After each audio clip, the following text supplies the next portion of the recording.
Welcome to this edition of Google Drives or Google Docs, combination of both. We're going to learn today about how we can use Google Docs or the Google Drive within our church and use it for administrative things as well as getting information and communication from members and from others. We can also do a lot of neat things with this. We're going to expand upon this tomorrow when we go into Google Forms. So there's going to be like a two-part lesson, so to speak. Now, we all learned how to do the Gmail account. We set one up last week, or we already had one. Now we're going to take that email and show you how much more we can do with that email account itself. It's email plus so much more.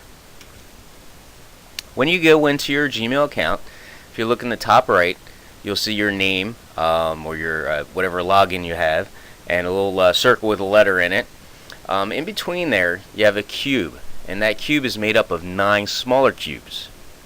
That is our key to get into our drive, so to speak. We click on that. This menu pops down. We're looking specifically for the third row down, middle column, where it says Drive. We're going to click on that icon. Now, there's other options that you can have, some other different devices, tools that you can use within your Gmail, Maps, YouTube. Since Google and YouTube have a relationship, you can actually sign into YouTube with your Gmail account. You have a calendar you could use on there, a bunch of different other functions that you can use as well. We're going to focus in on the drive itself, though. So we would click that. There's the cube with the 4 cubes, and then the Google Drive actual icon that we want to click on. Then we'll come to this page right here. The only difference you'll see when you initially go on here is that menu won't be coming down where it says My Drive, but we'll get to that in a second. If you look at the other sections of this, you'll see blank 25 or class contact or evaluation form. All those are files that I uploaded or could upload to this. Actually, they're the Google Forms we're going to do tomorrow, but this area here, we can upload files just like a hard drive. So it's like a hard drive in space. You heard the cloud. This is Google's version of the cloud, where we can save documents within our email and we can access them anywhere. We can also, as we get into this further, share them anywhere or share them with anyone. So again, it's kind of neat because we can now, me being techno-paranoid as I like to say it, I love technology, but there's a lot of smart people out there, much smarter than I, that can get into different things. I wouldn't make this something you put your social security numbers on or post that type of stuff. This is yours. There is security here, but again, I would err on the side of caution. Put stuff up here that you might use often or something you might want to share, things like that. So again, you can get to the stuff anywhere. It's a hard drive that you can download the stuff right from here. You can upload it, and here's your space in cyberspace that you can store stuff. It's pretty neat. Now, if you click on My Drive, you'll see a few things. You'll see new folder. You can create a folder. If you see the Inspira there, that's actually a folder, and I have documents within that, so I can try to keep it organized as well.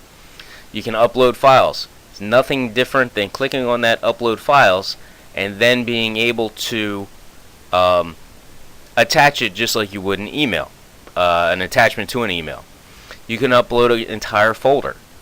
And then you'll see right underneath that Google Docs, Google Sheets, and Google Slides. These are Google's version of the Office documents, Microsoft Word, Sheets or the spreadsheet, which is Excel, or PowerPoint or the slides. They're very compatible. You might have little nuances that don't transfer over, maybe slide transitions or certain formulas or something, but for the most part they are almost identical to that. You also see the More button. We'll do that tomorrow. That's Google Forms. It's a whole nother section, but all you have to do is click on one of them and you'll get into a word processing program, a spreadsheet, or a PowerPoint that you can create right here online, save it online, and then share it with others. Or you can use that to, if you don't have Office, you can use this and then you can interact and exchange things via this if you don't have the Office program or Office suite. Alright, so we create our document. I created one, as you can see in the background in light gray, Technology and Church Communications. And then what I added was add to this document. So I'm asking others to add to the document and give your thoughts on the class so far. So what I did after I named it, went through everything, I clicked on the file up there on the top left, went down to share, and this box comes up. Now I have the option. I can do one of two things. I can share it via email, where I email the person and they have a link to go to this exact document, or they can go and click the Get Shareable link, which I'll show you in a little bit, and they can get a web link that'll go to there.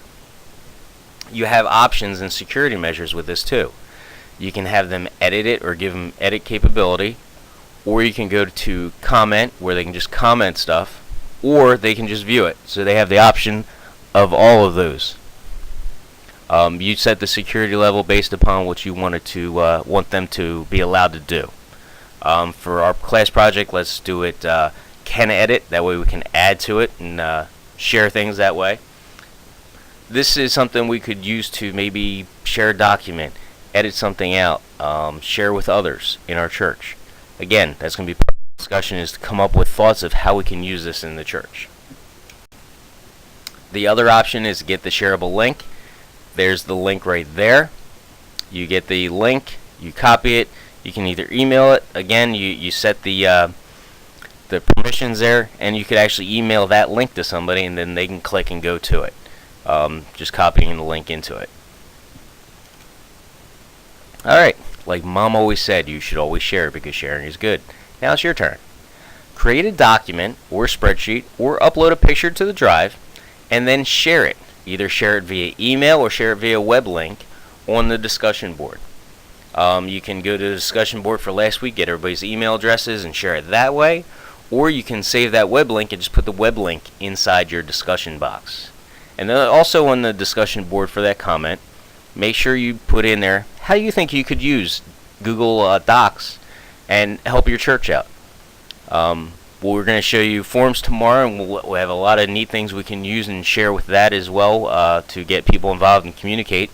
Here's another way that you can do that with the docs. So think about some ways you might be able to use it in your church. Alright, have a good night.